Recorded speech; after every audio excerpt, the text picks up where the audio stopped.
Rakor dibuka oleh Asisten Pemerintahan dan Kesejahteraan Rakyat Setda Kota Palembang Heri Aprian mewakili PJ Wali Kota Palembang.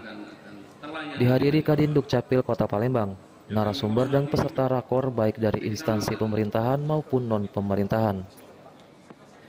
Heri Aprian menyampaikan administrasi kependudukan merupakan salah satu faktor pendukung dalam pelaksanaan layanan publik.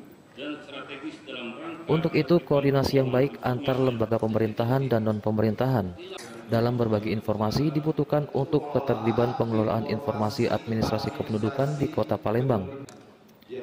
Peserta rakor diharapkan bisa mengimplementasikan apa yang dibahas di dalam rakor.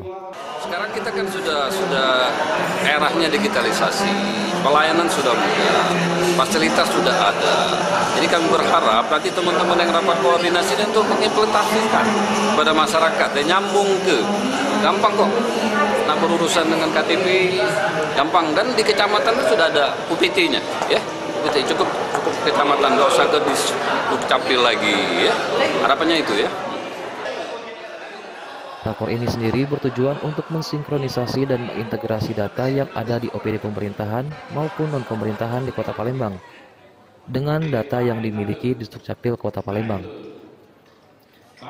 Dukcapil Kota Palembang terbuka bagi lembaga pemerintah maupun non-pemerintahan yang ingin menjalin kerjasama dalam pengelolaan informasi kependudukan, di mana di tahun lalu sudah ada 25 lembaga yang bekerja sama dan di tahun ini bertambah 2.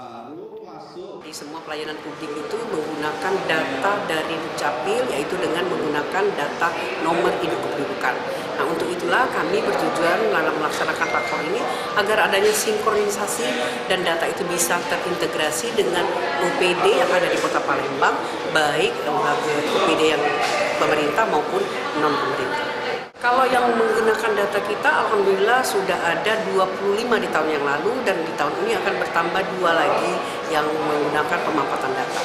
Mungkin untuk yang ingin bergabung menggunakan data kita, ada syarat tertentu? Yang pertama mengajukan permohonan, nanti kita akan teruskan ke Ditjen Dukcapil Pemerintah Republik Indonesia. Dengan adanya sinergi yang terjalin antara Dukcapil Kota Palembang dengan lembaga pemerintahan dan non-pemerintahan, diharapkan ke depannya pelayanan admin Duk semakin optimal dan memuaskan masyarakat Kota Palembang. SPM Sriwijaya TV.